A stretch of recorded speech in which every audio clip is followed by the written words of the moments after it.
Hello বন্ধুরা, তোমার সবাই কেমন আছো? আমি আজ নিয়ে চলে এসেছি নতুন ভিডিও নিয়ে। আজ কোনো রান্না বা খাওয়ার ভিডিও না। আজ আমাকে দেখে বুঝতে পারছো আমি ভূত সেজেছি। দেখে মনে হচ্ছে না মাথায় গোবর মেখেছি, কিন্তু না, এ কোনো গোবর নয়, এটা হলো হেনা চুল মজবুত করার টনিক।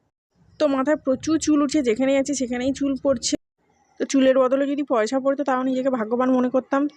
এত চুল উঠছে যে ভয় আমি আর মাথায় চিরুনি দিই না। যে হারে আমার চুল উঠছে, রাতে আমি স্বপ্ন দেখছি আমি টাকলু হয়ে গেছি। তাই সকালবেলা তো দোকান থেকে একটা হেনা কিনে এনে আমি ওই দিন রাতেই আমি হালকা গরম জলে হেনাটা আমি ভিজিয়ে দিয়েছিলাম, এবং পরদিন সকালে টক দই, লেবু, ডিম ও তেল হেনার মধ্যে মিশিয়ে মাথায় মেখে নিয়েছি। আমি লেপে লেপে মেখে নিয়েছি, এমন মেখেছি যে মানে আমার হেনাটা এতটাই পাতলা হয়ে গেছিলো যে আমার পুরো গায়ে মুখে টুকে বেয়ে বেড়ে গেছিলো, আবার বেশিও হয়ে গেছিলো। তো মাকে বললাম যে তুমি মেখে নাও। মাও মাথায় মেখে নিয়েছে। তারপরে দুজনেই ভূত সেজে মোটামুটি 4 ঘন্টার মতো বসেছিলাম। তারপরে আমি শ্যাম্পু দিয়ে স্নান করে নিয়েছি। এখন আমার চুলটা দেখো কতটা মজবুত হয়ে গেছে, অনেকটাই চুল ওঠা কমে গেছে। তোমরা কে কে মাখো একটু বলো।